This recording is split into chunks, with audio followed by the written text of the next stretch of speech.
یہ ان لوگوں کے لیے جو کہتے ہیں کہ جی اگلا نمبر پاکستان کا لگا ہوا ہے. آپ عرصہ دراز سے سن رہے ہیں کہ جی اگلا نمبر پاکستان کا ہے. یہ ہمارے استاد ڈاکٹر سار صاحب بھی کہتے تھے اور وہ پاکستان کی محبت میں کہتے تھے. ان سارے بھولے بھالے لوگوں سے میں عرض کروں گا کہ اگلا نمبر پاکستان کا نہیں ہے. پاکستان کا نمبر تو 1947 سے ہی لگایا ہوا ہے انہوں نے. اللہ نے الحمدللہ 80 سال سے اس ملک کو سنبھالا ہوا ہے. کبھی پاکستان کی ریاست سمارٹلی پلے کرتی ہے، بچ جاتی ہے. کبھی اللہ تعالیٰ کی طرف سے کوئی حالات و واقعات ایسے آتے ہیں کہ پاکستان بچ جاتا ہے. اور ابھی بھی آپ کچھ عرصہ پہلے تک دیکھیں، پاکستان کی دنیا میں کوئی اوقات ہی نہیں تھی اور آج پوری دنیا پاکستان کی طرف دیکھ رہی ہے.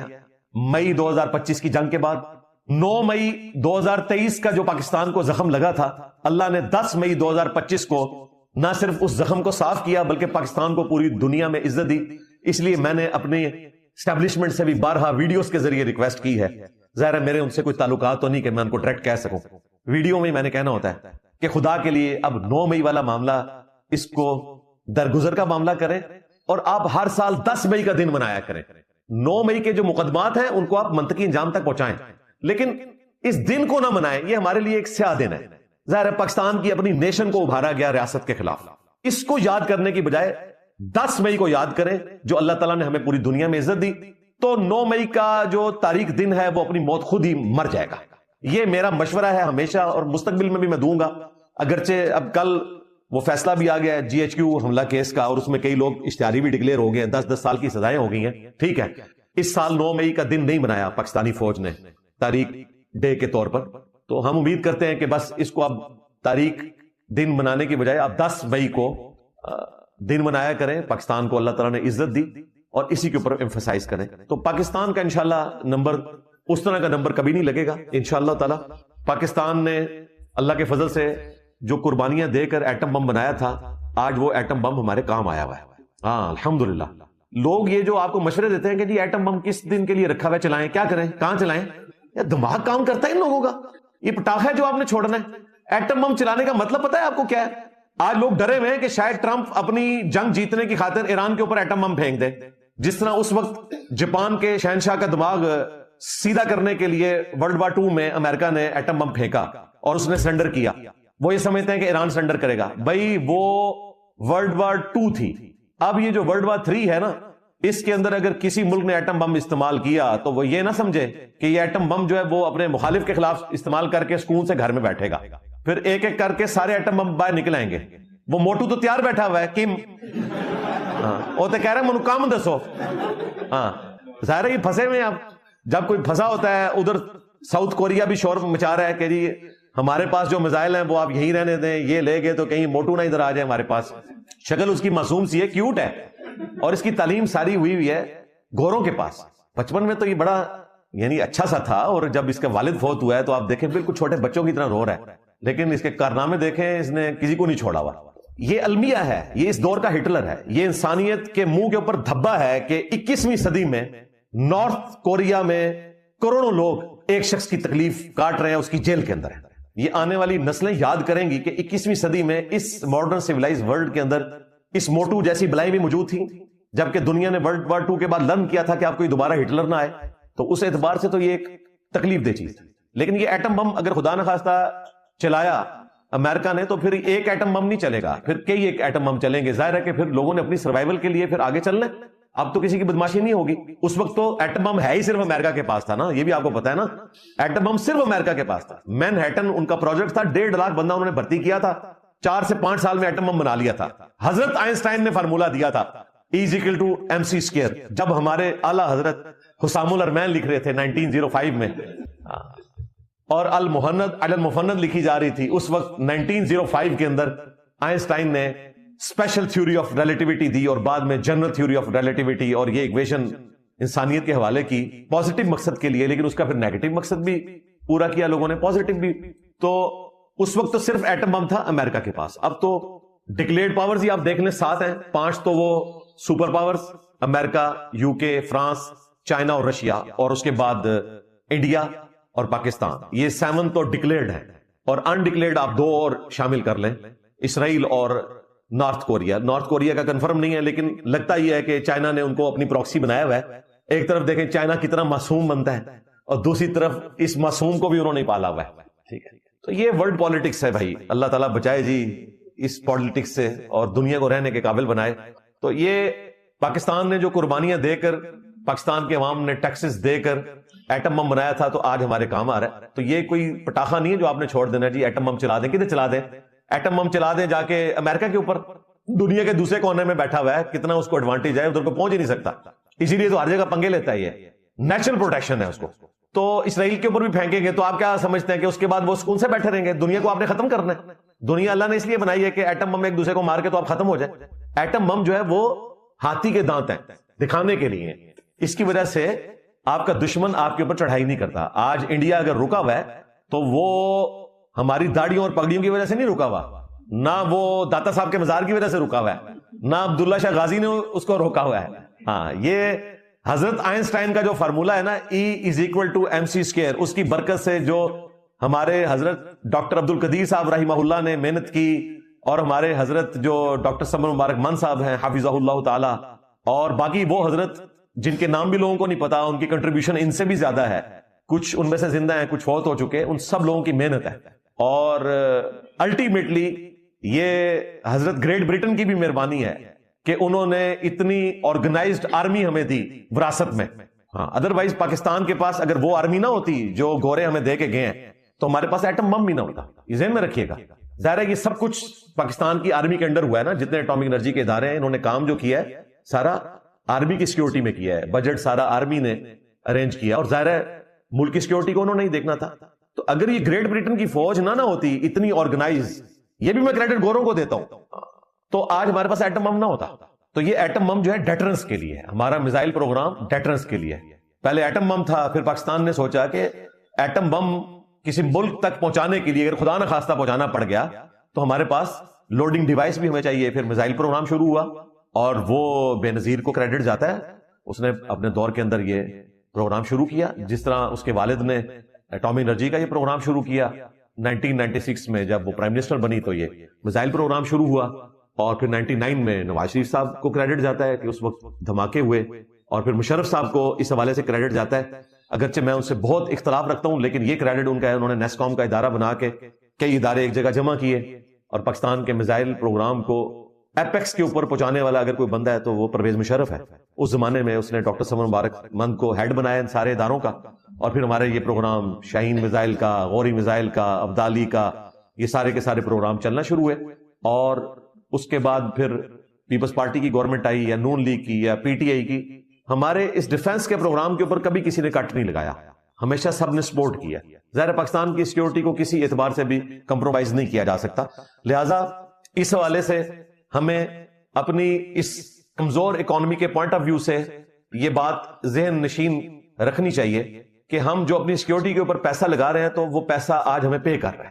یہاں ہم بھی بات کرتے ہیں جی فوج اتنا پیسہ کھا گئی جی، اور ہم نے اپنی سیکیورٹی پہ اتنا پیسہ لگا دیا. کس کام کا؟ تو آج بھائی کام آ رہا ہے نا. آج وہ پیسہ کام آ رہا ہے، ورنہ ایک دن کے لیے فوج ہٹ جائے نا بارڈر سے تو جیلم اکیڈمی میں طالبان بیٹھے ہوں گے. ہاں، اور باپا جانی اگلے دن جنت الفردوس میں ہوں گے. رائے ونڈ مرکز بھی شاید مشکل سے بچے، کیونکہ ان سے بھی ان کو بڑا بغض ہے، کیونکہ رائے ونڈ کی تبلیغی جماعت جو ہے نا وہ فیول نہیں بنی ان خوارج کا. چھوڑنا ان کو بھی کوئی نہیں. اور ہمارے جو کراچی کے مفتی تقی عثمانی صاحب ہیں وہ بھی نہیں بچیں گے. ان پہ تو قاتلانہ حملہ کروایا ان لوگوں نے. مولانا فضل الرحمان صاحب کے اوپر 3-4 دفعہ مرڈر اٹیمپٹ کروا چکے ہیں یہ. تو یہ آپ ذہن میں رکھیے گا، ڈیفنس پہ جو کچھ ہم نے لگایا وہ آج ہمیں پے کر رہا ہے. یہ ہے بھائیو المعوذات. یہاں پر یہ دو ٹرمنالوجیز آپ سمجھ لیجئے، یہ بڑی ضروری ہیں. نمبر 1 ہے المعوذتین، اور نمبر 2 المعوذات. المعوذتین کا لفظ صحیح مسلم میں 1892 نمبر حدیث میں ہے کہ آپ صلی اللہ علیہ وسلم نے 2 صورتوں کو کہا المعوذتین، 2 اللہ کی پناہ دینے والی صورتیں، اور فرمایا سورۃ الفلق اور سورۃ الناس. اور دوسری اصطلاح جو ہے المعوذات، 3 پناہ دینے والی صورتیں. آپ دیکھیں نا، مشرقین 2 مشرقیں، اور مشارق 3 یا 3 سے زیادہ. تو یہاں پر المعوذتین 2 پناہ دینے والی صورتیں، المعوذات کم از کم 3 پناہ دینے والی صورتیں. اور وہ صحیح بخاری اور مسلم کی متفق علیہ حدیث ہے. صحیح بخاری میں 5016 اور 5017، اور صحیح مسلم میں 5714. آپ صلی اللہ علیہ وسلم نے فرمایا المعوذات 3 صورتیں ہیں، سورۃ الاخلاص، سورۃ الفلق اور سورۃ الناس۔ یہاں پر ایک بڑا ٹیکنیکل سوال ہے اور اللہ تعالیٰ کی طرف سے بڑی مدد ہوئی، جب بھی میں کوئی لیکچر تیار کرتا ہوں نا، کوئی ایک کرامت ایک ضرور ہوتی ہے ہر لیکچر کے حوالے سے، اسی حوالے سے کوئی نہ کوئی کوشچن کسی کا آ جاتا ہے۔ ایک بھائی نے بڑا ٹیکنیکل سوال کیا اس حوالے سے کہ یہ المعوذتین تو سمجھ آتا ہے، قل اعوذ برب الفلق، اے اللہ میں پناہ مانگتا ہوں رب فلق کی، میں فلق کے آسمان کے جو رب کی پناہ مانگتا ہوں، اور قل اعوذ برب الناس، میں لوگوں کے پروردگار کی پناہ مانگتا ہوں، تو یہ تو سمجھ آتا ہے کہ پناہ دینے والی صورتیں ہیں۔ سورہ اخلاص میں تو اعوذ کا لفظ ہی کوئی نہیں ہے، قل هو اللہ احد اللہ الصمد لم یلد ولم یولد ولم یکن لہ کفوا احد، تو وہ کیسے جو ہے وہ المعوذات میں پناہ دینے والی صورتوں میں پہلے نمبر پر شامل ہے؟ تو بھائیو اس حوالے سے یہ بات سمجھ لیں، سورۃ الزخرف کی آیت نمبر ہے 36، اعوذ باللہ من الشیطان الرجیم بسم اللہ الرحمن الرحیم، وَمَن يَعْشُ عَنْ ذِكْرِ الرَّحْمَانِ، اور جو کوئی جان بوجھ کر رحمان کے ذکر سے روح گردانی کرے، اندھا بن جائے، نُقَيِّضْ لَهُ شَيْطَانًا، تو ہم اس پر شیطان مسلط کر دیتے ہیں، فَهُوَ لَهُ قَرِينٌ، تو وہ اس کا قریبی ساتھی بن جاتا ہے۔ توبہ توبہ، یعنی جو رحمان کے ذکر سے اندھا ہو جائے، غافل ہو جائے، اللہ تعالیٰ فرماتا ہے ہم اس پر شیطان مسلط کر دیتے ہیں، یعنی شیطان مسلط ہونے دیتے ہیں، یہ اپروپریٹ ٹرانسلیشن بنے گی، کیونکہ اللہ کے ذکر سے ہی بچا جا سکتا ہے شیطان سے۔ یہ تو نہیں کہ اللہ تعالیٰ کوئی معاذ اللہ کسی کے ساتھ ظلم کرتا ہے، نہیں، ایسا نہیں ہے۔ جب ذکر کریں گے تو شیطان سے محفوظ رہیں گے، جیسے ہی ذکر چھوڑیں گے شیطان کا حملہ ہو جائے گا۔ یہ تو ویکسینیشن ہے، ایک پروٹیکشن شیلڈ ہے اللہ کا ذکر، اور وہی حدیث ہے، آپ سمجھ لیجئے۔ اس سے آپ کو سمجھ آئے گا کہ سب سے بڑا اللہ کا ذکر تو سورۃ الاخلاص ہے، ٹچ سٹون آف تھیالوجی، توحید کا کی کسوٹی ٹچ سٹون ہے سورۃ الاخلاص۔ قل هو اللہ احد، اے محبوب فرما دیجئے کہ وہ اللہ ایک یکتا ہے، اللہ الصمد، اللہ بے نیاز ہے، لم یلد ولم یولد، نہ اس نے کسی کو جنا نہ وہ کسی سے جنا گیا، ولم یکن لہ کفوا احد، اور اس کے پائے کا کوئی ایک بھی نہیں۔ یہ سب سے بڑا ذکر ہے توحید کا اعلان، یہ پوری کائنات توحید کے لیے بنائی گئی، تو یہ سب سے بڑا ذکر ہے۔ تو یہ کیسے ہو گیا کہ یہ پناہ دینے والی صورت ہوگی سورۃ الاخلاص؟ کیونکہ ظاہر ہے کہ جب اللہ کا ذکر کریں گے تو شیطان دور ہوگا، اور اس کے حوالے سے یہ 2 حدیثیں سن لیں جس سے آپ کو سمجھ آئے گی المعوذات میں کیوں سورۃ الاخلاص پہلے نمبر پر ہے۔ صحیح بخاری میں تعلیقاً روایت ہے 4977، اور پوری سند المستدرک للحاکم میں 3991 نمبر ہے کہ آپ صلی اللہ علیہ وسلم نے ارشاد فرمایا، شیطان ابن آدم کے دل کے ساتھ چمٹا رہتا ہے۔ ذرا الفاظ سنیں، شیطان ابن آدم کے دل کے ساتھ چمٹا رہتا ہے، جب وہ اللہ کا ذکر کرتا ہے تو وہ پیچھے ہٹ جاتا ہے، اور جیسے ہی وہ ذکر سے غافل ہوتا ہے تو وہ پھر چمٹ جاتا ہے۔ جو دم غافل سو دم کافر، یہ وہ چیز ہے۔ دیکھیں، جب ذکر کرتے ہیں شیطان پیچھے ہٹ جاتا ہے، اور جیسے ہی ذکر سے غفلت اختیار کرتے ہیں تو وہ اپنی تھوتنی اس میں داخل کر دیتے ہیں۔ تو سورۃ الاخلاص جب پڑھیں گے تو شیطان دور ہوگا کہ نہیں؟ تو یہ پناہ دینے والی صورت ہوئی کہ نہ ہوئی؟ تو المعوذات میں اس لیے پہلے نمبر پر ہے، اگرچہ اس میں اعوذ کا لفظ نہیں، لیکن یہ اللہ کا سب سے بڑا ذکر ہے۔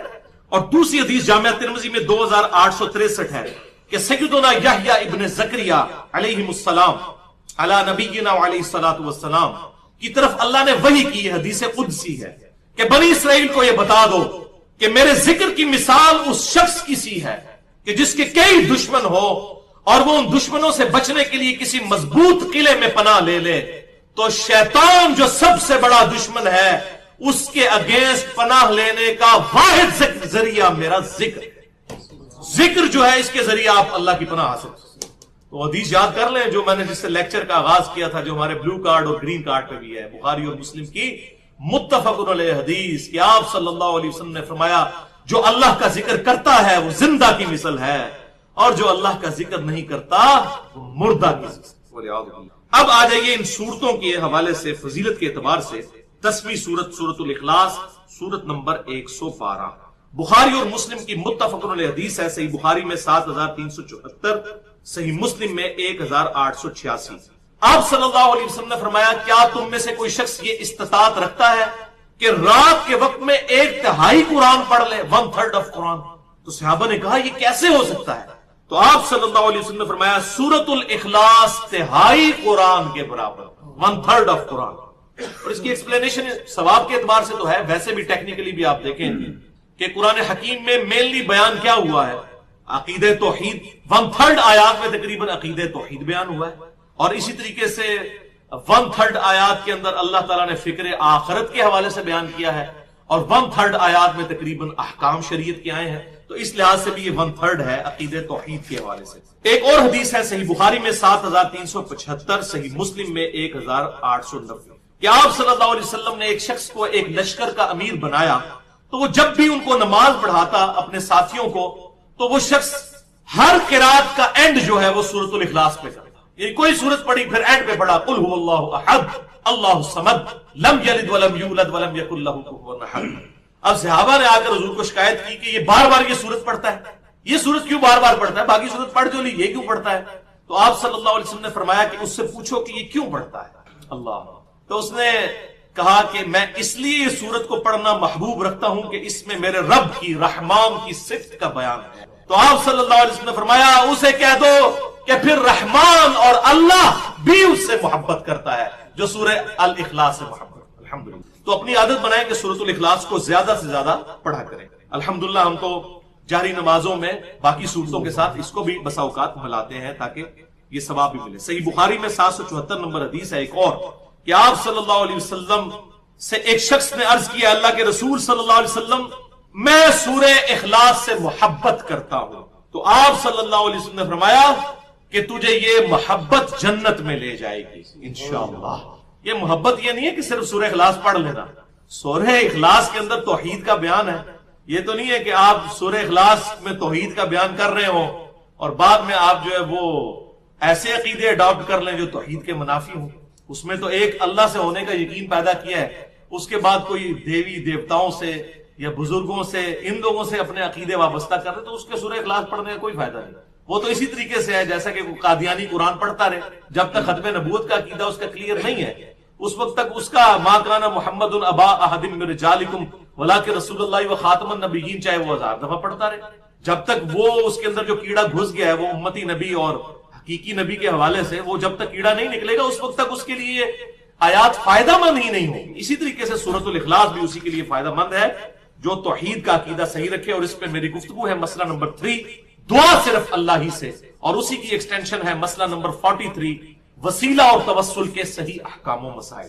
ایک اور حدیث ہے جامعہ ترمذی میں 2897، سنن نسائی میں 995 نمبر، المستدرک للحاکم میں موجود ہے، اور امام ذہبی نے بھی موافقت کی ہے کہ آپ صلی اللہ علیہ وسلم نے ایک شخص کو سنا کہ وہ سورۃ الاخلاص پڑھ رہا تھا، قل هو اللہ احد اللہ الصمد لم یلد ولم یولد ولم یکن لہ کفوا احد. تو آپ صلی اللہ علیہ وسلم نے ارشاد فرمایا کہ واجب ہو گئی. صحابہ نے کہا کیا واجب ہوگی یا رسول اللہ؟ فرمایا جنت واجب ہوگی اس پہ، سورہ اخلاص پڑھنے سے جنت واجب. واللہ اللہ اکبر کبیرہ والحمد للہ کثیرہ وسبحان اللہ بکرۃ واصیلا سبحان اللہ وبحمدہ عدد خلقہ ورضا نفسہ وزنۃ عرشہ ومداد کلماتہ. اور ایک اور حدیث زبردست، یہ بھی آپ کو یاد کرنی پڑے گی، جامعہ ترمذی میں 3475، سنن نبی داؤد میں 1493، سنن ابن ماجہ میں 3857، کہ آپ صلی اللہ علیہ وسلم نے ایک شخص کو سنا کہ وہ پڑھ رہا تھا دعا کے اندر اللہم انی اسألک بانک انت اللہ لا الہ الا انت الاحد الصمد الذی لم یلد ولم یولد ولم یکن لہ کفوا احد. سورۃ الاخلاص اور ساتھ وہ الفاظ. تو آپ صلی اللہ علیہ وسلم نے فرمایا اس شخص نے اللہ تعالیٰ کے اسماء اعظم کے ذریعے اللہ کو پکارا ہے، اور یہ وہ اسماء ہے کہ جب ان کے ذریعے دعا کی جائے تو قبول ہوتی ہے، اور جو چیز اللہ سے مانگی جائے وہ عطا کی جاتی ہے. تو یہ اس کے علاوہ بھی اور اسماء اعظم موجود ہیں، لا الہ الا انت سبحانک انی کنت من الظالمین، اور وَإِلَٰهُكُمْ إِلَٰهٌ وَاحِدٌ لَا إِلَٰهَ إِلَّا هُوَ الرَّحْمَٰنُ الرَّحِيمُ الف لام میم اللہ لا الہ الا هو الحی القیوم. تو اس حوالے سے میری ڈیٹیل گفتگو ہے مسئلہ نمبر 82 کے عنوان سے اہل سنت پاک.com پر، وہ آپ سن سکتے. اب بھائیو آ جائیے آخری 2 صورتوں کی طرف، المعوذتین، 2 پناہ دینے والی صورتیں. آج کی لیکچر کی آخری 2 صورتیں، لیکچر کی 11 نمبر صورت اور 12 نمبر. قرآن حکیم میں 113 اور 114 ہے، سورۃ الفلق اور سورۃ الناس. صحیح مسلم میں حدیث ہے 1891 اور 1892. عقبہ بن عامر رضی اللہ تعالیٰ عنہ. کون سے صحابی؟ عقبہ بن عامر. ان کا نام یاد رکھنا ہے کہ بار بار آئے گا. یہ میں نام آپ کو کیوں یاد کروا رہا ہوں آپ کو بعد میں اندازہ ہوگا. عقبہ بن عامر کہتے ہیں کہ مجھے نبی صلی اللہ علیہ وسلم نے ایک دن ارشاد فرمایا، صحیح مسلم 1891 اور 1892، کہ آج رات مجھ پر ایسی 2 صورتیں نازل ہوئی ہیں کہ ایسی صورتیں میں نے پہلے کبھی نہیں دیکھی. اور پھر آپ صلی اللہ علیہ وسلم نے فرمایا وہ معوذتین ہیں. پھر آپ نے تلاوت کی قل اعوذ برب الفلق من شر ما خلق ومن شر غاسق اذا وقب ومن شر النفاثات في العقد ومن شر حاسد اذا حسد قل اعوذ برب الناس ملك الناس اله الناس من شر الوسواس الخناس الذي يوسوس في صدور الناس من الجنة والناس. یہ آپ نے تلاوت کی. ایک اور حدیث ہے سنن نبی داؤد میں 1462، سنن نسائی میں 5438. یہی عقبہ بن عامر رضی اللہ تعالیٰ عنہ وہی صحابی، وہ کہتے ہیں کہ میں آپ صلی اللہ علیہ وسلم کی اونٹنی کی مہار پکڑ کر آگے آگے چل رہا تھا، یعنی حضور کی خدمت میں تھے. آپ صلی اللہ علیہ وسلم کا سمندر رحمت جوش میں آیا. آپ صلی اللہ علیہ وسلم نے فرمایا اے عقبہ کیا میں تجھے 2 بہترین صورتیں نہ سکھاؤں؟ اللہ. پھر آپ نے کہا کہ پڑھ قل اعوذ برب الفلق، اور پھر اس کے بعد قل اعوذ برب الناس. تو عقبہ بن عامر کہتے ہیں کہ آپ صلی اللہ علیہ وسلم نے جب مجھے یہ تعلیم فرمائی تو میں کوئی زیادہ ایکسائٹ نہیں ہوا اس کو سن کے کہ یہ کون سی صورتیں، کچھ زیادہ فضیلت میں نے ان کی نا فیل نہیں کی.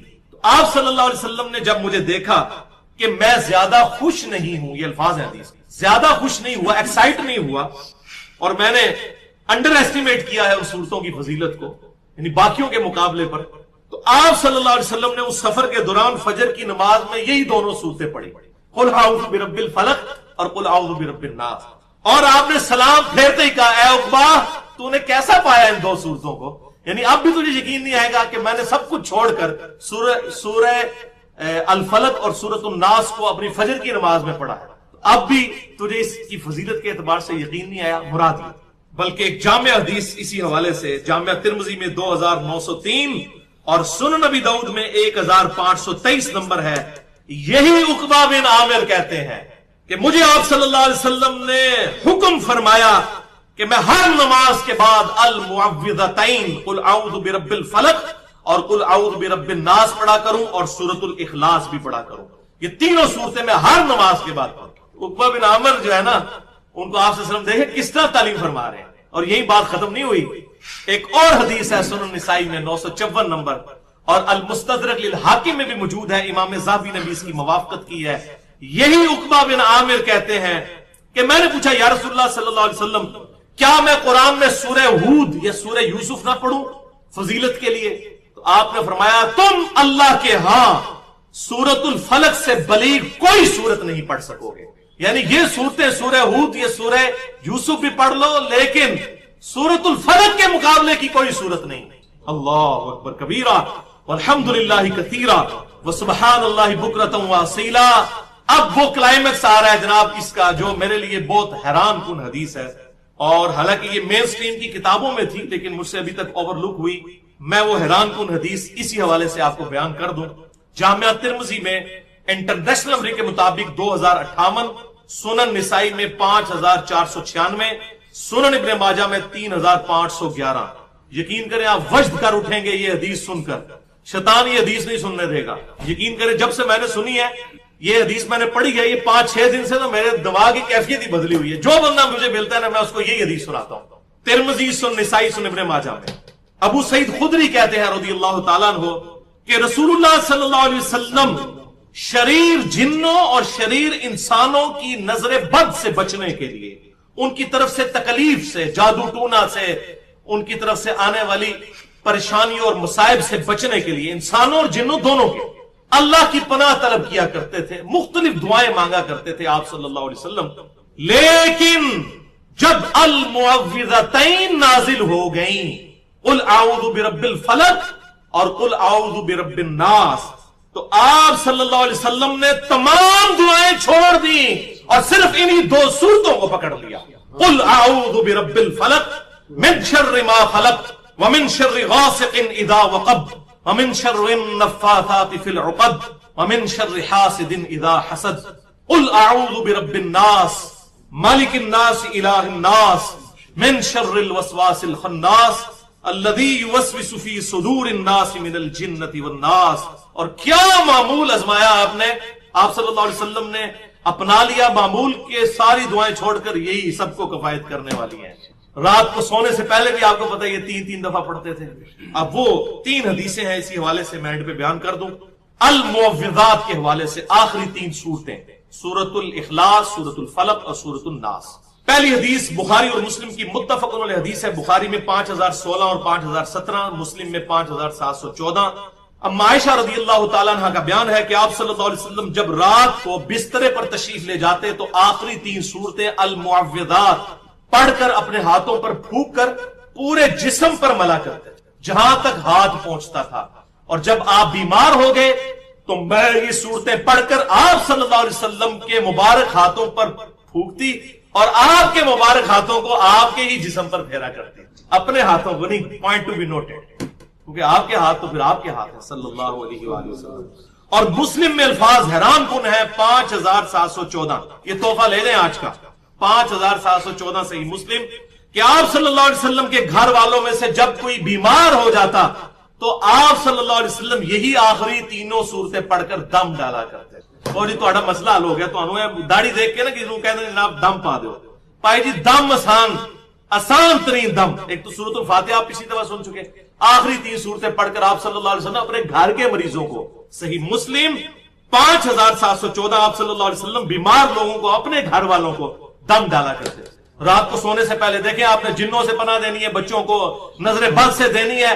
میں کہتا ہوں جی ایک ہی اس المعوذات کے وظیفے میں سارا پیکج آ گیا. کوئی مشکل کام نہیں، کوئی مشکل دعائیں یاد کرنے کی ضرورت نہیں ہے. المعوذات آخری 3 صورتیں الحمدللہ. دوسری حدیث جامعہ ترمذی میں 3575، سنن ابی داؤد میں 5082، سنن نسائی میں 5430. آپ صلی اللہ علیہ وسلم نے حکم فرمایا صحابہ کرام سے کہ صبح اور شام 3 دفعہ المعوذات یعنی سورۃ الاخلاص، سورۃ الفلق اور سورۃ الناس پڑھ لیا کرو. تمہیں یہ ہر دکھ مصیبت اور پریشانی سے، ہر شے سے کافی ہو جائیں گی یہ 3 صورتیں. 3 دفعہ صبح اور 3 دفعہ شام کو. اس لیے ہم نے اپنے بلو کارڈ میں ڈال دی ہیں. الحمدللہ اس کا اینڈرائیڈ بھی بن چکا ہے ہمارے ٹچ سکرین موبائلز کے لیے، وہ آپ فیس بک پہ رابطہ کر کے لے سکتے ہیں. تو اس میں بھی میں نے یہ بلو کارڈ میں، آخرت کے بلو کارڈ میں یہ ڈالی ہوئی ہیں. اور تیسری حدیث سنن ابی داؤد میں 1523، جامعہ ترمذی میں 2903 اور سنن نسائی میں 1327. وہی عقبہ بن عامر رضی اللہ تعالیٰ عنہ کہتے ہیں کہ نبی صلی اللہ علیہ وسلم نے مجھے حکم فرمایا تھا کہ میں ہر نماز کے بعد بھی ایک بار المعوذات پڑھا کروں، آخری 3 صورتیں جو ہم نے اپنے گرین کارڈ پہ ڈالی ہوئی ہیں. فرض نماز کے بعد کے سنت اذکار، اور بلو کارڈ جو ہے وہ صبح و شام کے سنت اذکار. لہٰذا یہ صورتیں جو ہیں یہ شیلڈ ہے. آپ دیکھیں کیسی شیلڈ ہے، ایک نماز سے دوسری نماز کے درمیان بھی شیلڈ ہے. صبح و شام کی وہ شیلڈ ہے کہ 3 دفعہ صبح 3 دفعہ شام کو، پھر رات کو سونے سے پہلے بھی شیلڈ ہے. تو یہ صحیح پروٹیکشن شیلڈ ہے اللہ تعالیٰ کی طرف سے. المعوذات بڑا صحیح نام ہے، 3 پناہ دینے والی صورتیں. آپ ان کا ترجمہ بھی پڑھ کے دیکھیں، یقین کریں انسان وجد میں آ جاتا ہے. اب یہ میرے ایمان کا تقاضا ہے کہ میں ادھر کور کروں اسے، کیونکہ اب اس کا ذکر ہوا المعوذتین کا. قل اعوذ برب الفلق، اے محبوب صلی اللہ علیہ وسلم آپ عرض کیجئے کہ میں پناہ میں آتا ہوں اس آسمان کے پیدا کرنے والے، اس کے رب، من شر ما خلق، ہر اس چیز کی برائی سے جو اس نے پیدا کی. دیکھیں سب کچھ کور، شیطان، جنات، موذی جانور، کیڑے، بیماریاں، سب کچھ من شر ما خلق میں آتا ہے. ومن شر غاسق اذا وقب، اور رات کے اندھیرے سے جب وہ چھا جائے، رات کے وقت اس قسم کی بلائیں باہر نکلتی ہیں. ومن شر النفاثات فی العقد، اور گروں پر پھونک کر، گرہ لگانے والی اور ان پر پھونکنے والی ہوں، یعنی کہ یہ جو جادوگرنی ہے عموماً فیمیلز ہی جادو کیا کرتی تھی، ان کے شر سے. ومن شر حاسد اذا حسد، اور حسد کرنے والے کے حسد سے. حسد کرنے کا نقصان اسی کو ہوتا ہے. حسد سے مراد ہے کہ کوئی پریکٹیکلی ایسا حسد نہ کرے کہ فزیکلی آ کے کسی کو نقصان پہنچا جائے. تو یہ وہ جو الفاظ یاد کر لیں، وہ جامعہ ترمذی والے جو حدیث میں نے بیان کی کہ شریر جنوں اور شریر انسانوں سے بچنے کے لیے آپ صلی اللہ علیہ وسلم نے یہ صورتیں لے لی تھی اور باقی سب کچھ چھوڑ دی. اللہ. اور قل اعوذ برب الناس، اے محبوب عرض کیجئے میں پناہ میں آتا ہوں رب الناس کی، سارے انسانوں کے رب کی، مالک الناس جو سب انسانوں کا مالک ہے، الہ الناس صارے انسانوں کا معبود ہے، من شر الوسواس الخناس چھپ چھپ کر حملے کرنے والے یعنی شیطان کے شر سے، الذی یوسوس فی صدور الناس وہ کہ جو وسوسے ڈالتا ہے لوگوں کے سینوں میں، من الجنۃ والناس جنوں میں سے بھی ہے اور انسانوں میں سے، انسانوں میں سے معذرت کے ساتھ یہ جتنے علماء کرائم ہیں نا یہ بڑے شیاطین ہیں، کیونکہ یہ میٹھی پڑیا میں لوگوں کو غلط عقائد بتا دیتے ہیں۔ اسی طریقے سے بڑے بڑے جتنے بھی بدماش قسم کے لوگ ہیں سب کے سب اس میں شامل ہیں۔ تو بھائیو الحمدللہ اس پورے لیکچر کے دوران پچھلے اور اس دفعہ ملا کر 12 صورتیں میں نے کور کی ہیں، اور میری تحقیق کے مطابق ان 7 سالوں میں ان 12 صورتوں کے علاوہ کوئی ایسی صورت نہیں جس کی پرٹیکولرلی فضیلت آئی ہو پڑھنے کے اعتبار سے۔ ایک تو ہے نا کہ آپ صلی اللہ علیہ وسلم صحیح مسلم میں آتا ہے کہ جمعے کا خطبہ سورہ قاف سے دیتے تھے، اسی طریقے سے آپ صلی اللہ علیہ وسلم جمعے کی نماز کی پہلی رکعت میں سورہ سبح اسم ربک الاعلی پڑھتے، دوسری میں سورۃ الغاشیہ پڑھتے، یہ الگ چیز ہے، لیکن پڑھنے تلاوت کرنے کے اعتبار سے یہی 12 صورتیں ہیں۔ نمبر 1 سورۃ الفاتحہ، نمبر 2 سورۃ البقرہ، نمبر 3 سورہ آل عمران، نمبر 4 سورۃ الکہف، نمبر 5 سورہ یاسین، نمبر 6 سورۃ الملک، اور نمبر 7 سورۃ السجدہ، نمبر 8 سورۃ الزلزال، نمبر 9 سورۃ الکافرون، اور آخری 3 صورتیں جو ہیں وہ سورۃ الاخلاص، سورۃ الفلق اور سورۃ الناس المعوذات۔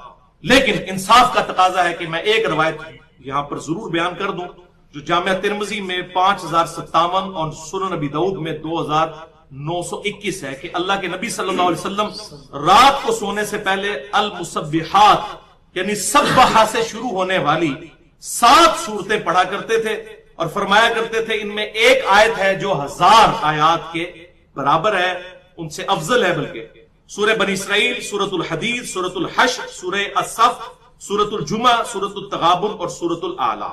لیکن یہ 7 صورتیں پڑھنا ظاہر ہے مشکل کام ہے، بل میں نے یہاں پر بیان کر دیا۔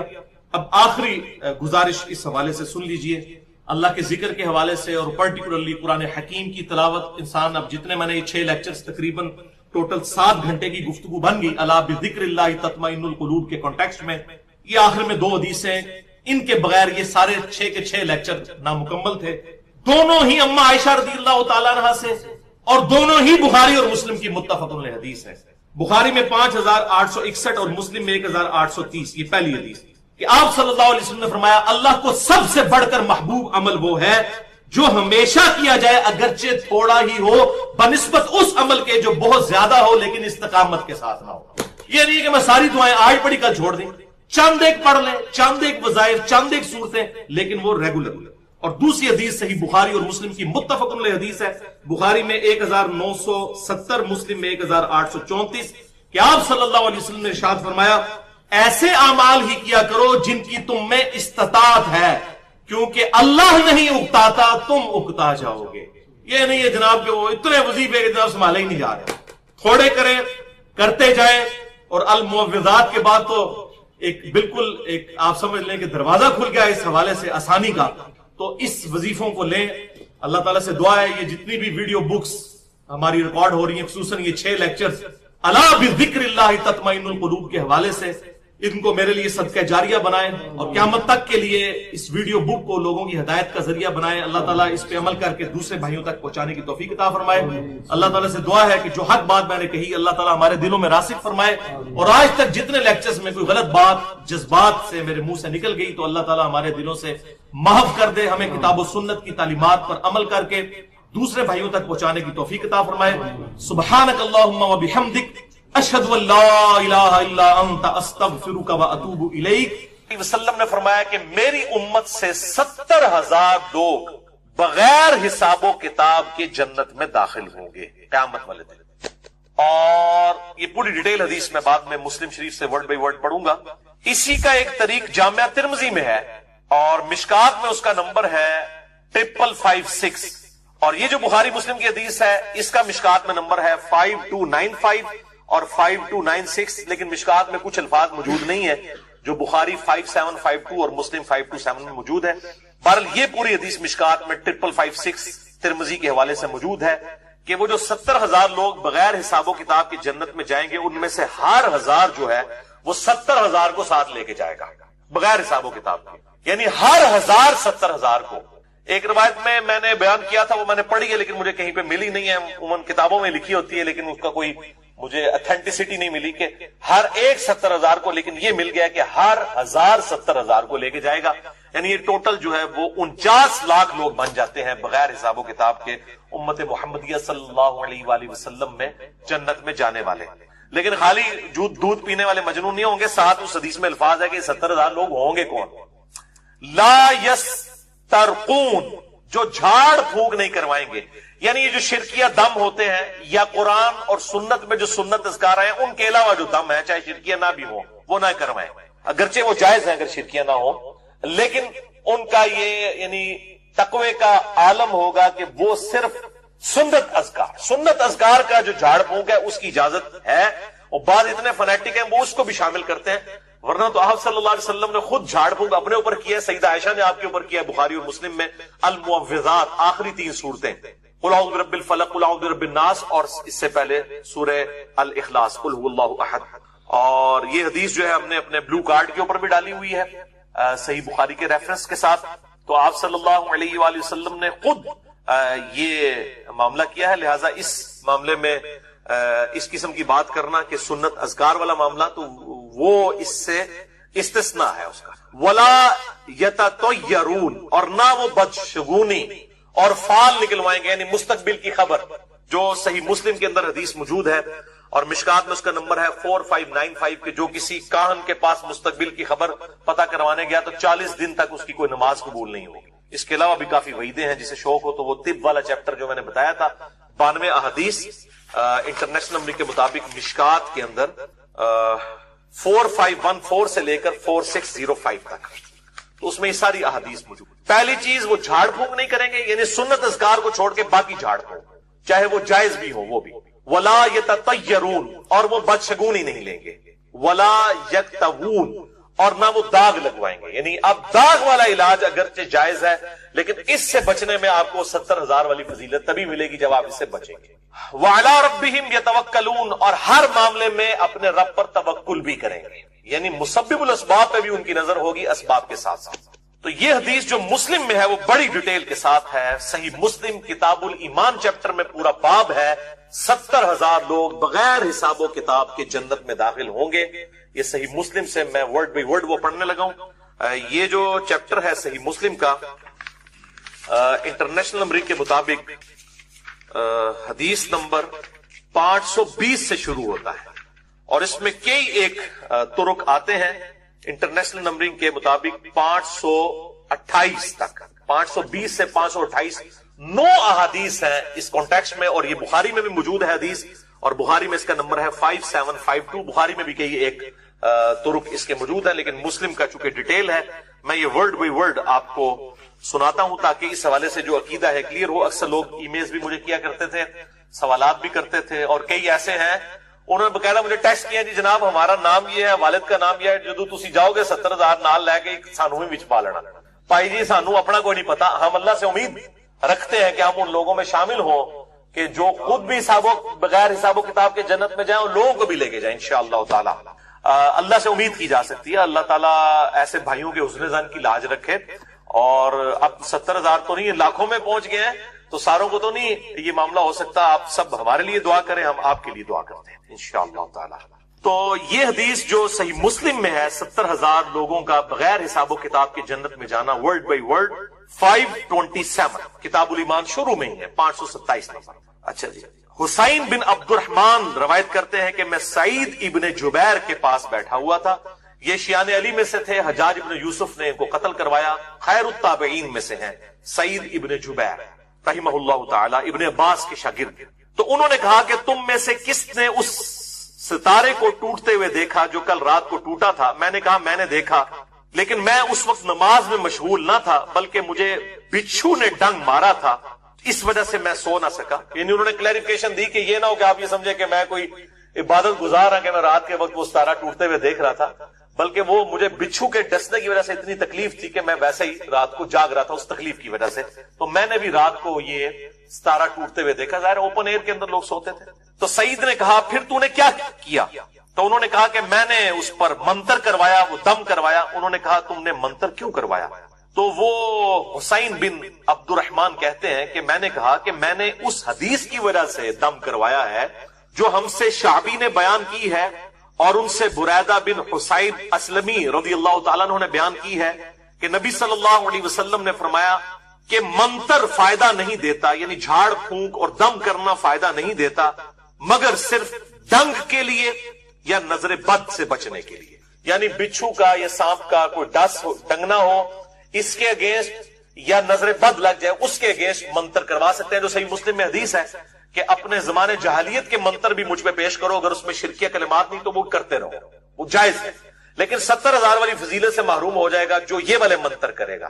البتہ جو سنت اذکار والے المعوذات، 3 پناہ دینے والی صورتیں جو صحیح بخاری اور مسلم میں آتی ہیں وہ پڑھے گا تو وہ اس فضیلت میں داخل رہے گا، کیونکہ نبی صلی اللہ علیہ وسلم خود کرتے تھے اور اپنے اوپر کرواتے تھے اما عائشہ کے ذریعے جب بیمار ہو گئے۔ تو یہ صحیح بخاری اور مسلم میں حدیث ہے، اور بخاری میں اس کا نمبر ہے 5017۔ اما عائشہ کہتی ہیں میں المعوذات آخری 3 پناہ دینے والی صورتیں قل هو اللہ احد، قل اعوذ برب الفلق، قل اعوذ برب الناس، یہ 3 دفعہ پڑھ کے آپ صلی اللہ علیہ وسلم کے مبارک ہاتھوں پہ پھونک کے آپ کے ہاتھوں کو ہی آپ کے جسم پہ پھیرتے، اپنے ہاتھوں کو نہیں، کیونکہ آپ کے مبارک ہاتھ۔ تو یہ دم آپ صلی اللہ علیہ وسلم خود کرتے بھی تھے، صحیح مسلم میں حدیث ہے، بخاری میں موجود ہے، آپ صلی اللہ علیہ وسلم کے گھر والوں میں جب کوئی بیمار ہو جاتا تو آخری 3 صورتیں پڑھ کے دم کیا کرتے تھے۔ تو آپ یہ جھاڑ پھونک کیا بھی کرتے تھے، کروایا بھی کرتے تھے، تو کیا آپ محروم ہیں اس فضیلت سے؟ نعوذ باللہ من ذالک۔ تو یہ فضیلت ہے، اس سے محروم وہ ہوگا جو ادر دین سنت وظائف۔ یہ بہت کریٹیکل مسئلہ ہے، یہ ابھی تک کسی نے حل نہیں کیا۔ سارے لوگ سنت وظائف کو بھی بیچ میں شامل کرتے ہیں، کہتے ہیں جی خود کر لیں، کسی سے نہ کروائیں ورنہ 70,000 کی فضیلت سے باہر ہو جائیں گے۔ یہ اکثر سلفی عالم اہل حدیث عالم کہتے ہیں، تو میں نے کلیئر کر دیا، آپ صلی اللہ علیہ وسلم نے خود کیا بھی ہے، اپنے اوپر کروایا بھی ہے، تو آپ کو محروم کریں گے؟ نعوذ باللہ من ذالک۔ صحیح بخاری 5017، آپ صلی اللہ علیہ وسلم پر جھاڑ پھونک کیا اما عائشہ نے، اور آپ اپنے اوپر خود بھی کرتے تھے رات کو سونے سے پہلے، جب بیمار ہو گئے پھر اما عائشہ کرتی تھی رضی اللہ تعالی عنہا وسلام اللہ علیہا۔ تو بہرحال وہ سعید ابن جبیر کو حسین تبا تابعی کہتے ہیں کہ میں نے تو اس لیے جھاڑ پھونک کروایا بچھو کے ڈسنے کے اوپر کہ حدیث پہنچی ہے، آپ صلی اللہ علیہ وسلم نے اس کی اجازت دی ہے۔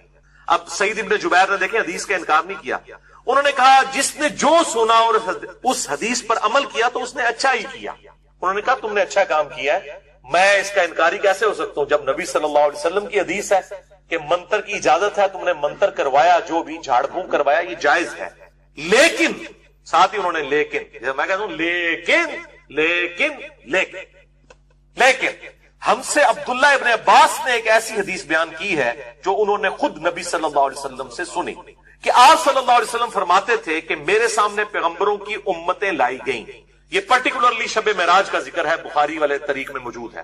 بعض پیغمبر ایسے تھے کہ ان کی امت میں 10 لوگ بھی ایسے نہیں تھے جو ان پر ایمان لائے ہوئے۔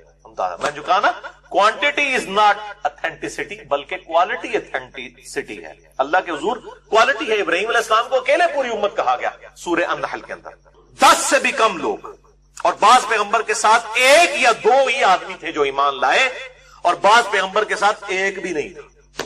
اندازہ کریں، یہاں لوگ کہتے ہیں جی ہماری تعداد بہت زیادہ ہے تو ہم حق پہ ہیں۔ سواد اعظم ہے، سواد اعظم دیکھ لو، عظمت والا گروہ ہے، سواد اعظم سے مراد تعداد کا زیادہ ہونا نہیں ہے۔ بعض پیغمبروں کے ساتھ 1 بھی نہ تھا، اتنے میں ایک بڑی امت آئی، میں سمجھا کہ یہ میری امت ہے، مجھ سے کہا گیا یہ موسیٰ علیہ السلام اور ان کی امت ہے۔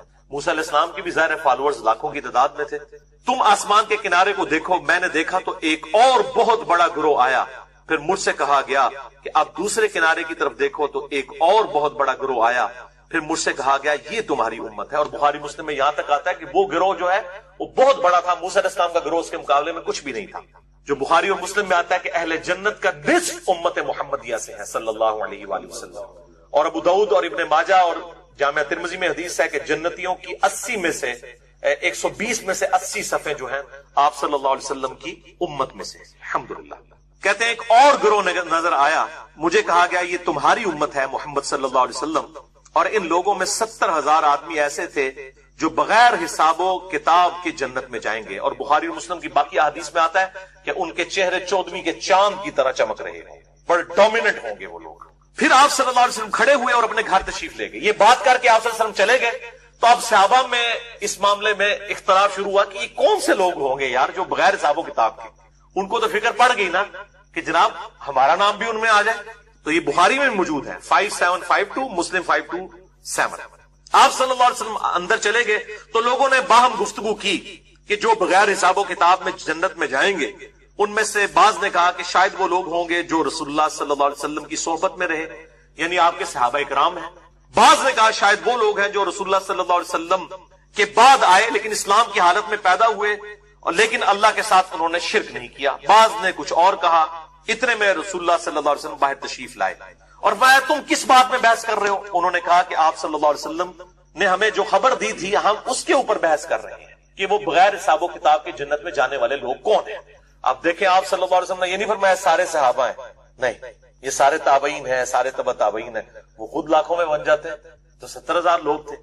آپ صلی اللہ علیہ وسلم فرمایا یہ وہ لوگ ہیں جو نہ منتر کروائیں گے، کوئی دم نہیں کروائیں گے، یعنی سنت اذکار کے علاوہ. میں بار بار کلیئر کر رہا ہوں کیونکہ یہ منتر ادر دین سنت اذکار جو جائز ہے لیکن وہ فضیلت سے محروم کر دے گا. منتر نہیں کروائیں گے اور نہ منتر کریں گے اور نہ مستقبل کی خبر لیں گے. بدشگونی والا معاملہ بھی نہیں کروائیں گے، شگون بھی نہیں لیں گے اور اپنے رب پر بھروسہ کریں گے. اس طریق میں وہ الفاظ موجود نہیں ہے کہ وہ داغ نہیں لگوائیں گے، لیکن بخاری اور مسلم کے باقی جو طریق ہیں طرق ان کے اندر موجود ہے، داغ نہیں لگوائیں گے. یہ سن کر سیدنا عکاشہ کھڑے ہوئے. انہوں نے کہا یا رسول اللہ آپ دعا کریں میں بھی ان 70,000 لوگوں میں شامل ہو جاؤں. آپ نے فرمایا عکاشہ تم ان میں شامل. الحمدللہ آپ صلی اللہ علیہ وسلم کو اللہ تعالیٰ نے دکھا دیا. پھر ایک اور صحابی کھڑے ہوئے جو باقی روایتوں میں آتا ہے، سعد ابن عبادہ خزرج کے سردار. انہوں نے کہا یا رسول اللہ میرے لیے دعا کریں. آپ صلی اللہ علیہ وسلم فرمایا عکاشہ بازی لے گیا، یعنی وہ صحابی بھی اس میں شامل نہیں ہے بغیر حساب و کتاب. ادھر لوگ یزید کو جنت کے ٹکٹ بانٹ رہے ہیں، کہتے ہیں خیر کلمہ دے پڑھے اسے نا، بغیر حساب و کتاب کے اصحاب بھی جنت میں سارے نہیں جائیں گے، ورنہ تو اشرف مبشرہ والا معاملہ تو نہ ہوتا نا، یا اصحاب بدر والا اور صلح حدیبیہ والا. وہ فضیلتیں پھر خاص لوگوں کے لیے. یہ قیامت تک امت میں ایسے لوگ آئیں گے جن میں سے اللہ تعالیٰ چنے گا اور ہر 1000 پھر 70,000 کو ساتھ لے کے جائے گا. اللہ اکبر. اللہ تعالیٰ ہم سب کو ان میں شامل فرمائے، آمین. یہ سن کر عکاشہ جب کھڑے ہوئے تو آپ صلی اللہ علیہ وسلم نے ان کے لیے دعا کر دی اور دوسرے صحابی کے لیے آپ صلی اللہ علیہ وسلم فرمایا کہ عکاشہ بازی لے گیا. تو یہ الحمدللہ فضیلت پتہ چل گئی. 70,000 بغیر حساب و کتاب کے جو جنت میں جائیں گے. نمبر 1 جھاڑ پھونک نہیں کروائیں گے، یعنی ادر دین سنت اذکار. سنت اذکار آپ خود بھی جھاڑ پھونک کر سکتے ہیں، کسی کو بھی المعوذات کا صحیح بخاری 5014 نمبر حدیث موجود ہے. اور داغ نہیں لگوائیں گے، بل یہ آپ نہیں کروا سکتے اگرچہ جائز ہے اگر اس فضیلت میں آنا ہے. اور شکر ہے ہمارے زمانے میں تو اب یہ تقریباً ناپید بھی ہو چکا ہے طریقہ علاج. اور نہ ہی وہ مستقبل کی خبر. اب یہ والا معاملہ ہے. اب اکثر لوگ وہ 70,000 لوگ، وہ ڈاکٹر طاہر قادری صاحب بھی کہتے ہیں جی آگے آگے پیر ہوں گے، پیچھے پیچھے مرید ہوں گے، ہاتھوں میں ہاتھ ڈال کے. اے پیرے ایک کوالٹی موجود نے، سارا دم درود والا کام انہوں نے شروع کیتا ہوا ہے اور ادر دن کتاب و سنت کے کر رہے ہوتے ہیں، جھاڑ پھونک اپنے بزرگوں کے بتائے ہوئے. اب یہ جو شیخ عبدالقادر جیلانی کا نام لے کے دم ڈال رہے ہوتے ہیں تو یہ تو اس قسم کے یہ شرکیہ جھاڑ پھونک تو ان کی تو اجازت ہی نہیں. اچھا اسی طریقے سے اپنے رب پر توکل کریں گے. یہ توکل یہ کا مریدوں پہ توکل ہے، ان کے نذرانوں کے اوپر چل رہے ہوتے ہیں. اور مستقبل کی خبریں نہیں لیں گے، یہ تو بیٹھ کے لوگوں کو بتا رہے ہوتے تھوڑے نہ لیا ہو جائے گا، تھوڑے نہ لیا ہو جائے گا. بعد لگ گیا تو تیر، نہ لگا تو تکا، اور لوگ بھی یقین کر رہے ہوتے ہیں. میں ان بزرگوں کو ساروں کو چیلنج کرتا ہوں کہ میں نہیں کہتا کیا ہوگا کیا نہیں ہوگا. میں اپنا میکینیکل انجینئرنگ کا ایک فارمولا مشین ڈیزائن کا لکھ کے دیتا ہوں جس کے اندر کچھ لیٹن زبان کے حروف ہوں گے، کچھ فرینچ کے ہوں گے، کچھ جو ہے وہ یونانی ہوں گے، اور یہ صرف مجھے مشین ڈیزائن کا فارمولا کاپی سے دیکھ کے پڑھ کے سنا دیں گے سارے بزرگ کٹھے ہو گئے. میں مان لوں گا انہوں جنہوں نے میکینیکل انجینئرنگ نہیں کی تھی. یہ کہتے ہیں نا اللہ تعالیٰ سکھا دیتا ہے، تو اللہ تعالیٰ کو تو آتی ہے نا میکینیکل انجینئرنگ، سکھائے نا ان کو. اس طرح ہوں گے معاملات میرے بھائیو. دنیا بقدر ایفرٹ ہے. تو یہ اس قسم کی وہ ان کو پتا ہوتا ہے، بڑے نباز ہوتے ہیں. نوجوان کوئی چلے گیا، نوجوانوں کا کیا مسئلہ ہوگا؟ یہ کوئی سپلی آئی ہوگی BA میں، یا رشتہ نہیں ہو رہا ہوگا، یا کوئی لو میرج والا چکر ہوگا، یا ماں باپ تنگ کرتے ہوں گے، ترے جو اکتے تکا وہ چھڑ دیں گے تو لگ جائے گا. وہ کہیں گے ہاں جی پتا لگ گیا. ان کو آپ چیک کریں، آپ 10 نوجوان لے جائیں جو ینگ ایج کے ہوں اور جو دیکھنے سے شادی شدہ نہ لگتے ہوں، تو آپ لے جائیں ان کے پاس، ان بزرگوں کو کہیں گے جناب دعا کریں ان کی شادی نہیں ہو رہی، بڑے رشتے ٹوٹ گئے. تو آپ دیکھیں ان کو پتا لگ جائے تو پکڑ لیں. یا جن کی اولاد بھی ہوئی ہو، کوئی جنہوں کی اولاد نہیں ہوتی، وہ کہیں گے تھوڑے سے بندش ہوئی ہے، کر دیں. چیک کریں نا ان کو، ٹیسٹر لگائیں تو آپ چیک کر لیں. اور یہ اب میڈیا کی برکت سے ان کے سارے پول کھل رہے ہیں، ان کی سارے چٹے بٹے کھل رہے ہیں، اور سوشل میڈیا کی برکت سے اور ہمارے ٹی وی چینلز کی برکت سے اس طرح کی ساری چیزیں کھل کے نا لوگوں کے سامنے آ رہی ہیں. اور میں ان تمام ٹی وی جو اینکرز ہیں اور خصوصاً وہ جو ARY کے اوپر آتا ہے، وہ کون سا لڑکا ہے، اقرار الحسن، میں بالکل دل سے اس شخص کی قدر کرتا ہوں کہ مجاہد آدمی ہے، اپنی لائف سٹیک میں لگا کے اس نے ان سارے لوگوں کو ننگا کیا۔ اسی طریقے سے باقی چینلز والے بھی جو کر رہے ہیں، جیو والے کر رہے ہیں یا سما والے کر رہے ہیں یا دنیا ٹی وی والے، اس قسم کے پروگرام تمام چینلز کے اوپر چلتے ہیں۔ وہ شبیر تو دیکھے گا، وہ ایکسپریس کے اوپر بڑا زبردست، یہ شبیر آپ کو پتا ہے یہ لقب ہے سیدنا حسین علیہ السلام کا، تو شبیر تو دیکھے گا، تو یہ بڑا اچھا پروگرام۔ اس کے علاوہ قیدی نمبر کے نام سے اور بھی پروگرام لگتے ہیں، تو یہ میڈیا کے ذریعے چیزیں ہائی لائٹ ہو رہی ہیں، ان کا سارا چٹا بٹا کھول رہا ہے، اور کہتے ہیں جی یہ جعلی پیر ہے۔ اور بھائی یہ پورا سسٹم ہی فراڈ ہے، جعلی اور اصلی والا کون سا مسئلہ ہوا؟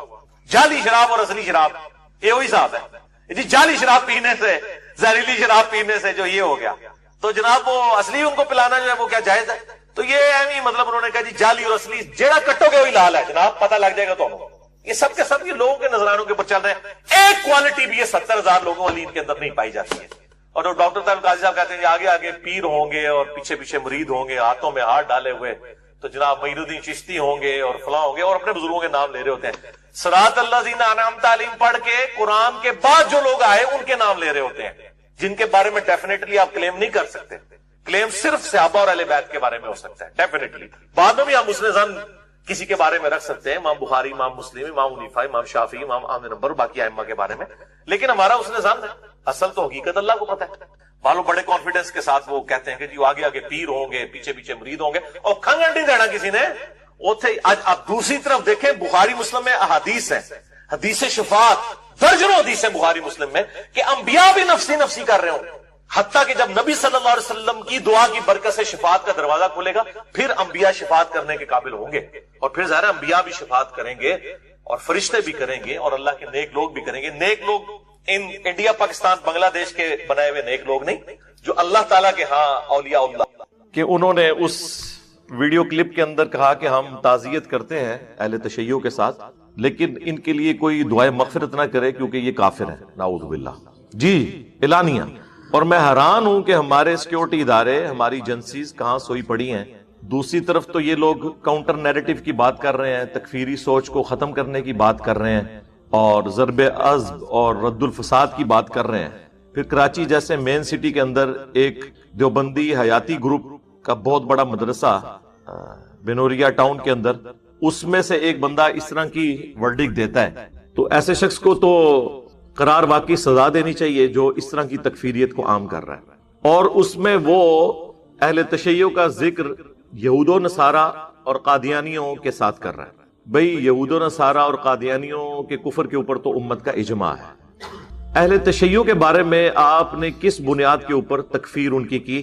تو اللہ کا شکر ہے کہ انہوں نے اسی کلپ کے اندر بتا دیا کہ وہ اہل تشیع کو کافر کیوں سمجھتے ہیں۔ تو انہوں نے کہا کہ اس لیے کہ یہ لوگ مشرک ہیں، شرک کرتے ہیں۔ جو شرک کی ڈیفینیشن وہ اہل تشیع کے اوپر فٹ کر رہے ہیں دیوبندی حیاتی مولانا صاحب، اور حیاتی میجورٹی میں ہے پاکستان کے اندر۔ یہ آپ کو جتنے ڈومیننٹ بندے نظر آ رہے ہیں نا، مولانا طارق جمیل اور مفتی تقی عثمانی صاحب اور اسی طریقے سے مفتی طارق مسعود صاحب، یہ سب کے سب لوگ، پوری تبلیغی جماعت، یہ سب حیاتی ہیں، یہ ڈومیننٹ ہے۔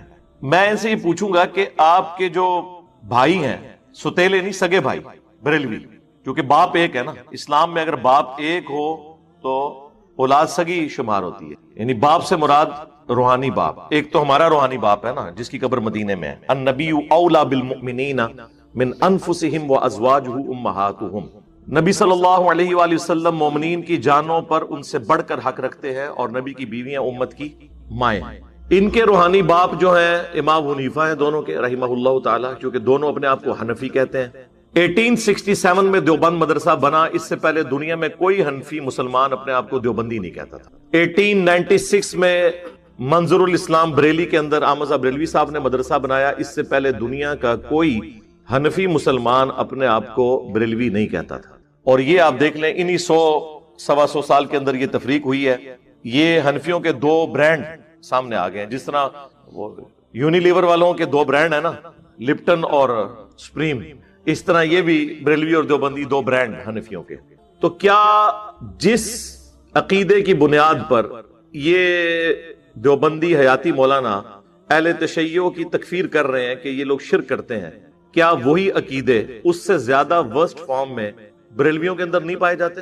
اہل تشیع کا جو اس طرح کا عقیدے کی خرابی والا ایشو ہے وہ مولا علی علیہ السلام کے ساتھ جڑا ہوا ہے, اللہ کے محبوب صلی اللہ علیہ وآلہ وسلم کے ساتھ جڑا ہوا ہے, یا زیادہ سے زیادہ 12 اماموں تک جو پہلے 300 سال میں آتے ہیں اہل سنت اہل تشیع دونوں کے ہاں وہ قابل احترام ہے. جبکہ اس کے اگینسٹ بریلویوں کا یہ والا عقیدہ دنیا میں ہر اس شخص کے ساتھ جڑا ہوا ہے جس کا مزار آپ بنا دیں, چاہے وہ مزار بننے سے پہلے ننگا پھرتا ہو, نماز پڑھتا ہو, نہ پڑھتا ہو.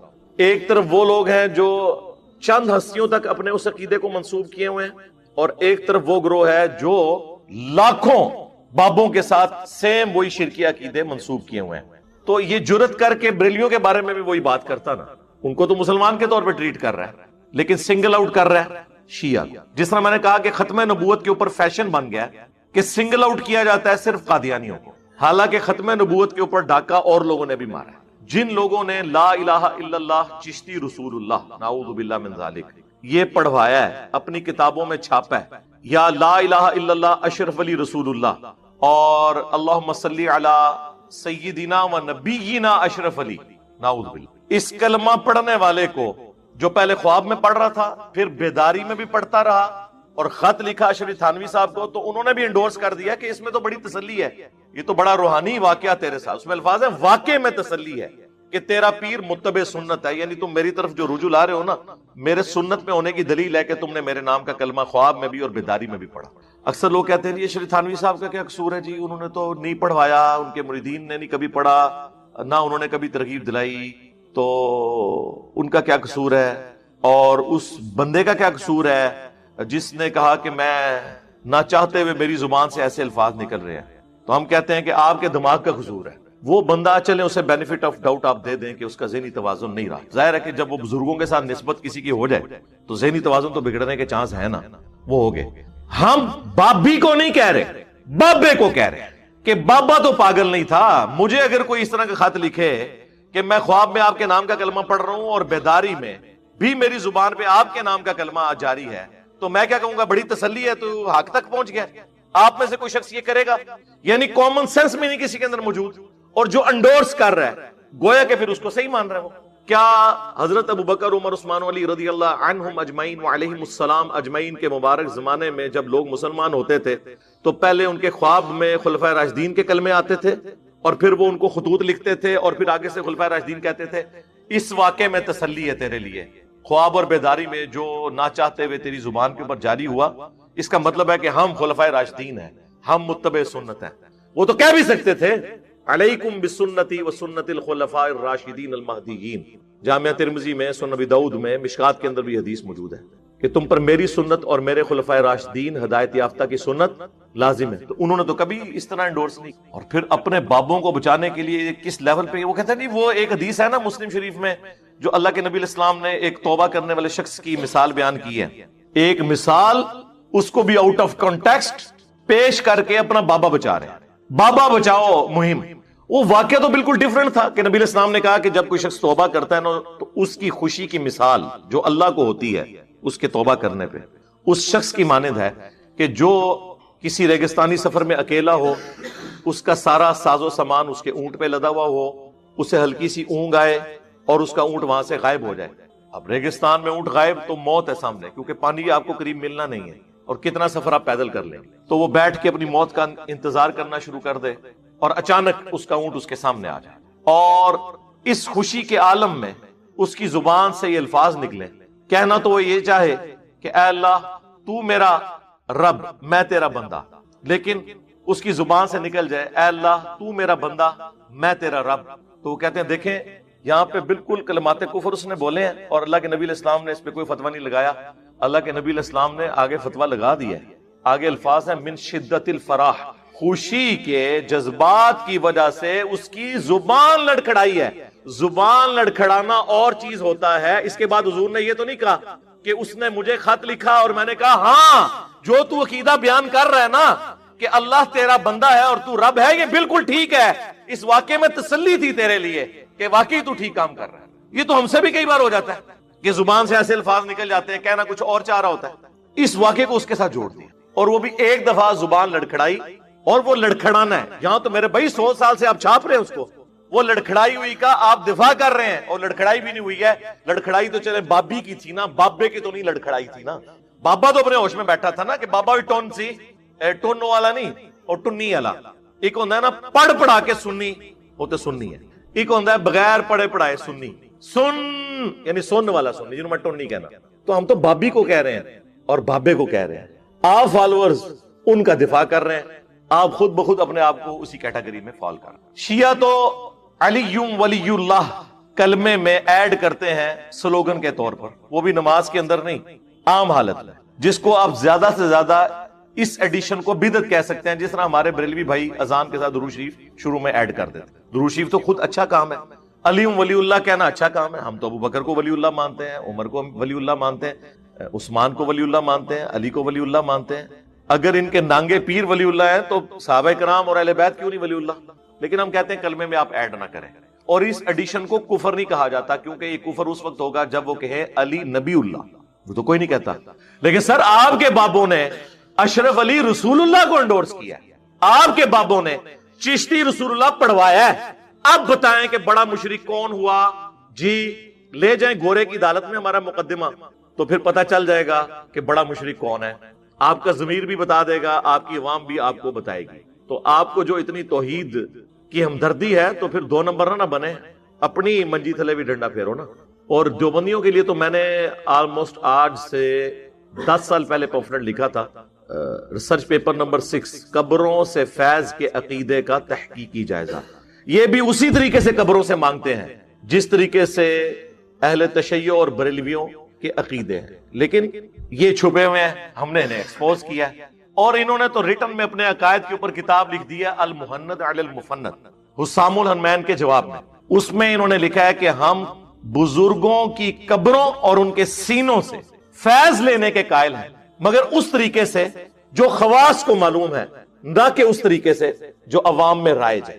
کیسی ڈپلومیٹک سٹیٹمنٹ ہے. تسی کہندے ہو کہ سیاستدان، سر مولوی جیڈا بڑا سیاستدان ہے نا، چھڑ دو. اس سٹیٹمنٹ کا مطلب پتہ کیا ہے کہ اگر کوئی موحد جا کے پوچھ لے کہ جناب آپ قبروں سے اور سینوں سے فیض لیتے ہیں، آپ میں اور آپ کے وہ جو دوسرے برانڈ والے بھائی ہیں بریلوی، ان میں کیا فرق ہے؟ تو وہ کہیں گے دیکھیں ہم نے لکھا ہے کہ جو عوام میں رائج ہے ہم اس طریقے سے جائز نہیں سمجھتے. اور اگر کوئی کہہ دے کہ جی آپ نے لکھا ہے کہ ہم اس کو جائز نہیں سمجھتے جو عوام کے طریقے سے، وہ کہیں گے پیچھے سے پڑھیں، پیچھے ہم نے لکھا ہے کہ ہم جائز سمجھتے ہیں بزرگوں کی قبروں اور سینوں سے فیض کو. ہم اولیاء اللہ کے ماننے والے ہیں، ہم بابوں کے ماننے والے ہیں. یعنی دونوں پارٹیوں کو خوش کر لیا. منافقت اسی کو ہی تو کہتے ہیں. تو میں نے اس کے اوپر ان کی کتابوں سے واقعات لکھے تھے کہ ان کے بابے، ان کے ماننے والے انہی بابوں کی قبروں سے، اور یہ بابے خود بھی مانگا کرتے تھے. آج 10 سال ہو گئے جس پمفلٹ کو لکھے ہوئے. الیاس گھمن صاحب حفظہ اللہ تعالی جیلم آئے، ان کے ہاتھ میں پمفلٹ دیا کہ جواب دیں، انہوں نے سائیڈ پہ کر دیا. انہیں پتا تھا میں نے اگر اس کا جواب دیا نا تو یہ لپٹن اور سپریم یونیلیور کے 2 برانڈ جو ہیں، یعنی حنفی بریلوی اور حنفی دیوبندی، یہ تو پھر برانڈ ختم ہو جائیں گے، پھر تو دونوں ایک ہی ہو جائیں گے. چلیں اب کوئی دے دے جواب اس کا. یہ نہ جواب دیا کہ سامنے بٹھاؤ، بھائی سامنے بٹھا کے کر رہا ہے؟ میری شکل رکھ لو سامنے. میری شکل دیکھنے سے اگر آپ کے دماغ پہ کوئی علم کی آمد ہوتی ہے تو میں کوئی HD تصویر آپ کو بھجوا دیتا ہوں، سامنے رکھ لیں بھئی، اپنی عوام کو جواب دیں. اس میں ہم نے پھر واقعات بتایا کہ یہ بھی اسی طریقے سے مانگتے ہیں. تو اب میں اس دیوبندی حیاتی مولانا بنوریا ٹاؤن والے سے کہوں گا کہ تم جن عقیدوں پہ شیعہ کو کہہ رہے ہو کہ یہ کافر ہیں شرک کی وجہ سے، یہ عقیدے تو تمہارے بزرگوں کے بھی ہیں، بولو ان کے اوپر بھی، پھر پتہ چلے گا تمہیں توحید سے کتنی ہمدردی ہے. اور ہم نے بڑا زور لگایا کہ اس پہ بولے کہ قبروں سے اور سینوں سے فیض کیسے لیا جاتا ہے، بڑا زور لگایا. یہ نہیں بولتے تھے، میں نے پھر تنگ آ کے ان کے واقعات انہیں بتائے اس ریسرچ پیپر کے اندر کہ وہ سینوں اور قبروں سے کیسے فیض لیتے ہیں. بھائی سینے سے فیض لینا اگر یعنی دنیاوی طور پہ ہم جو ان کی لینگویج میں مانا جاتا ہے، کیا یہ پاسبل ہے کہ کوئی شخص کسی کو گلے لگائے، سینے سے سینہ ملائے اور فیض ٹرانسفر ہو جائے؟ یہ پاسبل ہے. ورنہ اصحاب صوفہ جو ہے وہ مدینہ شریف میں مسجد نبی میں تو نہ بیٹھے ہوتے، نبی علیہ السلام جب ڈالتے جاتے سب کو، پورا علم ٹرانسفر کرتے جاتے. اور اگر سینے سے فیض لینے کا مراد کو یہ سمجھ رہا ہے کہ ان کی صحبت میں بیٹھ کے ان کے علم سے استفادہ کرنا، تو اس کو سینے سے فیض نہیں کہا جاتا، اس کو کہا جاتا ہے ان کے علم سے صحبت سے فیض. کیونکہ وہ صوفیاء کے اوپر ڈسکشن کر رہے ہیں. اس وقت کے صوفی جو عرب کے علماء ہیں حسام الحرمین کے مقابلے پر، وہ بتانا چاہ رہے تھے کہ ہم بھی صوفی ہیں، وہابی نہیں ہیں. المحند کا پورا مقدمہ یہ ہے کہ وہابی گمراہ ہیں اور ہم وہابی نہیں ہیں، اصل سنی ہم ہیں، بریلوی نہیں ہیں. اسی لیے انہوں نے محمد بن عبد الوہاب صاحب اور ان کی پوری جماعت کو خوارج کی جماعت اس میں ڈکلیئر کیا. احمد بریلوی ان کی پوری جماعت کو شیطانی لشکر ڈکلیئر کیا اس میں. تو تکفیر کر دی نا. کہا جیسا کہ شیاطین حملہ آور ہوتے تھے انبیاء پر، ہم علماء دیوبند رضی اللہ عنہم پر یہ لوگ حملہ آور. 14ویں صدی کے مولویوں کو رضی اللہ عنہم لکھا. تو ہم ان سے کہتے تھے بتاؤ یہ، اب ان کے پاس جواب تو نہیں تھا کہ سینے سے فیض کیسے ہے. پھر ہم نے کیا کہا، صبر کرو، رکو ذرا، ہم ہی بتا دیتے ہیں. تو پھر ہم نے بتایا کہ آپ کے اشرف علی تھانوی جنہوں نے اس کلمہ اشرف علی رسول اللہ کو انڈورس کیا تھا، جنہیں آپ حکیم الامت کہتے ہیں اور بریلوی مریض الامت کہتے ہیں، انہوں نے حکایات اولیاء کتاب لکھی ہے جسے ارواح ثلاثہ، 3 روحوں کا بیان. نہ ہی دیکھ لو، مر گئے نے 3 روحوں کا بیان ارواح ثلاثہ. اس کتاب میں انہوں نے لکھا کہ بانی مدرسہ دیوبند مولانا قاسم نانوتوی مرنے کے 6 سال کے بعد قبر سے نکلے، خواب میں نہیں بیداری میں فزیکلی، اور دیوبند کے 2 مولویوں کی صلح کروائی اور پھر قبر میں واپس چلے گئے. اور جس مولوی کو ملنے کے لیے آئے تھے، سخت سردیوں میں بھی اس کا جو لحاف تھا وہ پسینے سے شرابور تھا، اتنا پسینہ نکل آیا. ہو سکتا ہے کچھ اور بھی نکلا ہو، ظاہر ہے مردہ قبر سے نکل کے آ جائے تو پھر. اور پھر لوگوں نے کہا حضرت آپ کی کیا حالت؟ ان کا ابھی مولانا نانوتوی آئے تھے. یہ قبر سے نکل کے مردے کا باہر آنا اور ان کی صلح کرا کے واپس چلے جانا، یہ کیا ہے؟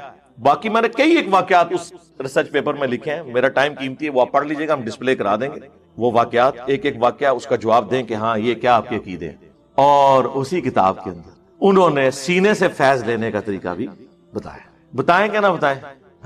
وہی وہ جو قاسم نوتوی صاحب کو لٹا لیا تھا رشید احمد گنگوئی صاحب نے پبلکلی ہجوم کی موجودگی میں، اور قاسم نانوتوی صاحب چیخے مارتے رہے کہ میاں لوگ کیا کہیں گے. وہ کہتے ہیں عاشق صادق کی طرح ساتھ لٹایا، ان کے سینے پہ یوں ہاتھ پھیرنا شروع کیا جائز طریقے سے، فائز کروٹ کر کے ان کی طرف لیٹ گئے، ٹھیک ہے، اور وہ چیخ رہا آگے سے، اسے پتا چل گیا کہ کیا کرنے لگا ہے. آپ لوگ کہتے ہیں یہ مفتی عبدالعزیز جو دیوبندیوں کا، اس کی ویڈیو لیک ہوئی ہے،